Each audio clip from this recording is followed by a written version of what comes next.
How's it going, you guys? It's your boy Cringe here, doing his thing. You know how I be. Today, we're back on My Nessie Life's channel.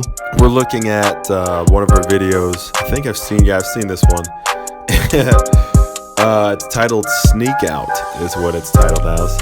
I think the premise is that she sneaks out. I don't want to give it away, but I didn't really give you a premise, but it's fine. Who cares? Yeah, I mean, I think that's about it. A little bit of a different intro today. I'm trying to shake it up a little bit, do my thing. Hopefully that'll be okay. But yeah, without any further ado, let's go ahead and dive in. I'm gonna go ahead and say it. I'm gonna get this off my chest. My eyes are up here. I've seen the comments. Carole Baskin definitely killed her husband and fed him to the tigers. There, I said it. Don't at me. I've been extremely productive this week. By productive, I mean I binge watched all of Tiger King. What? Watching it has got me wanting to start all of my videos like, hey all you cool cats and kittens. I have been stuck inside my house for so long, I lay awake at night thinking of ways to sneak out of my own house. But if you had Latino parents growing up, or even if you had strict parents growing up, we've been about that quarantine life since day one. This all reminds me of this time I was dating this guy when I was 16, who my father so lovingly called Cucaracha Caminando. And by dating, I mean sneaking around. Just to spite him, I had to find the grungiest, dirtiest, no car, no job having, long-haired guitar player. One night, he invited me over to listen to his band, eat Taco Bell. Yo, is this true, man? Like, I'm trying not to call bullshit on this, but is this true?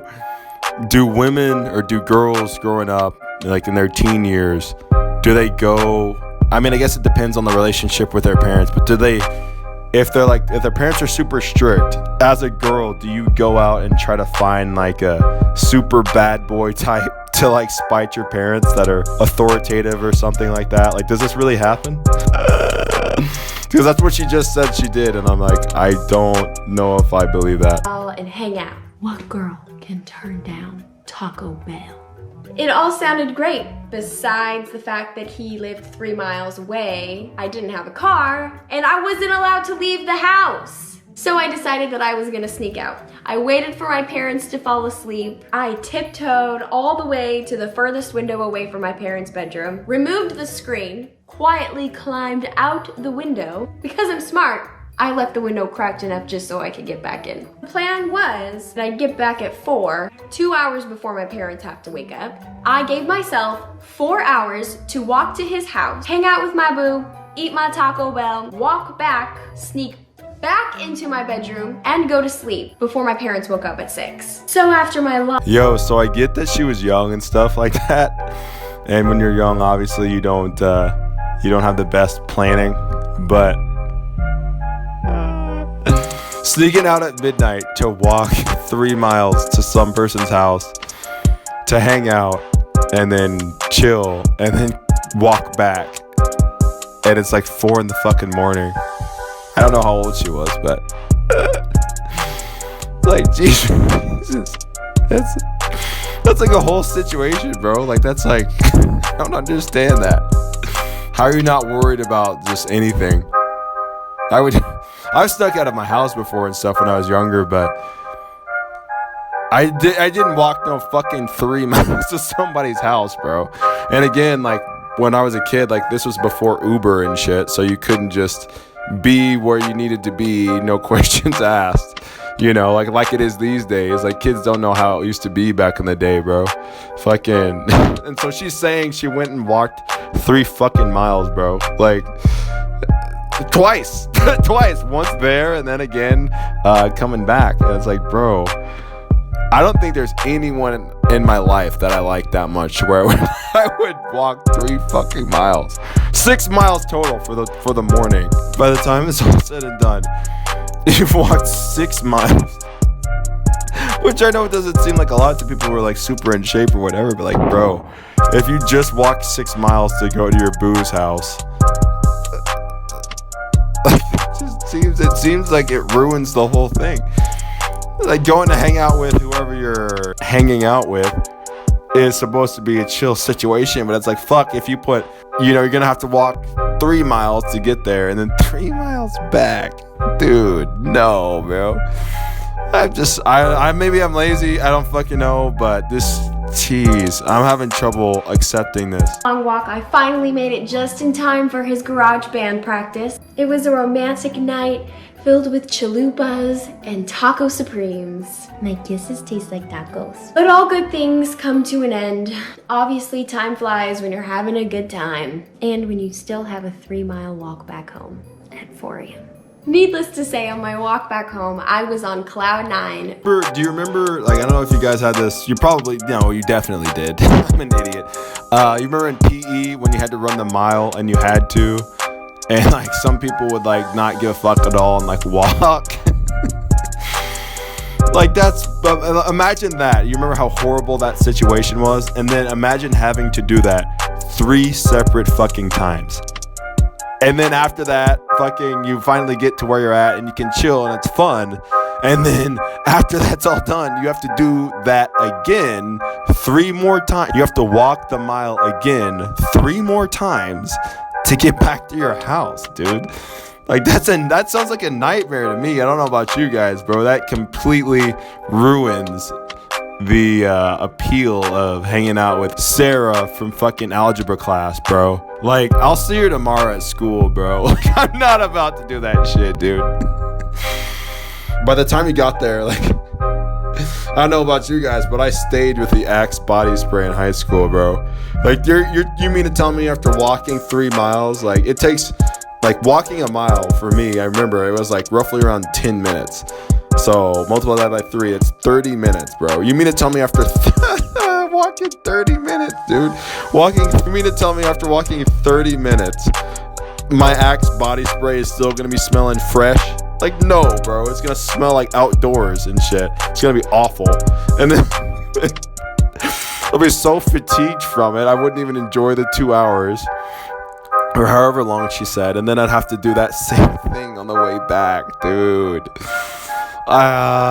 When I finally made it back home with 2 hours to spare, the window I had left cracked open was now closed and locked.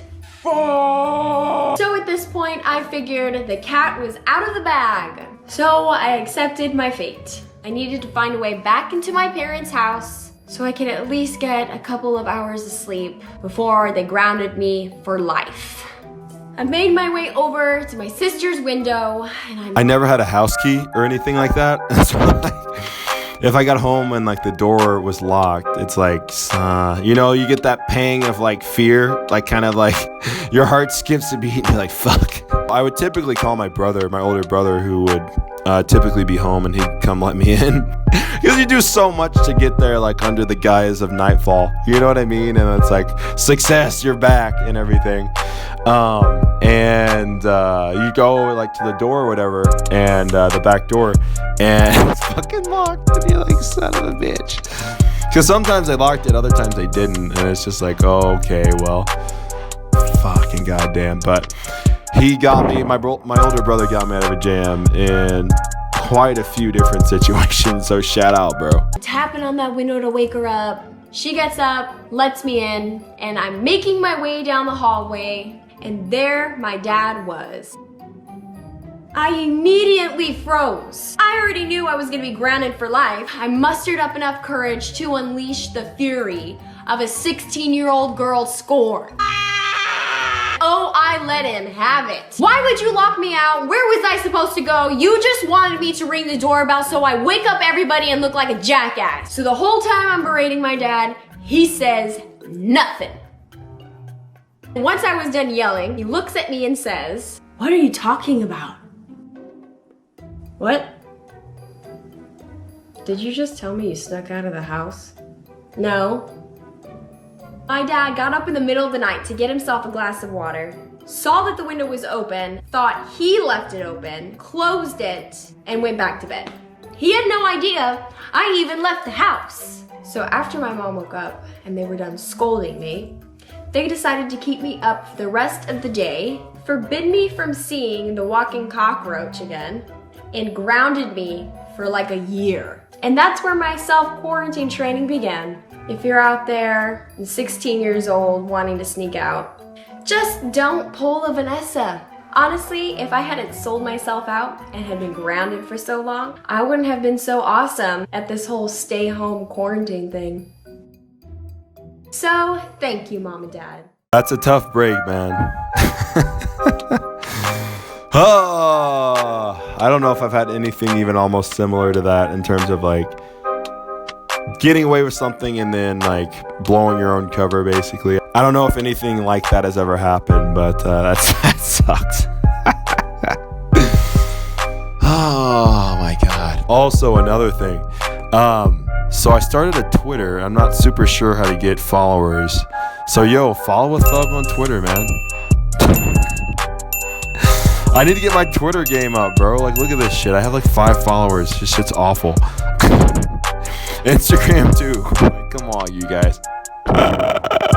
This shit is tragic, bro. I have to get my numbers up, man. We're doing work on YouTube, kind of. So we gotta spread some of the love. You know what I mean? If you don't have a Twitter, just go start a Twitter and just follow me. We have to do something about this, man. I have 5 fucking followers and this shit is like not even almost okay. So that's just about enough of my garbage. If you happen to like the video, go ahead, give it a like, comment, subscribe for more videos like this. I try to post 3 times per week, Monday, Wednesday, and Friday. And I'll catch you guys in the next one.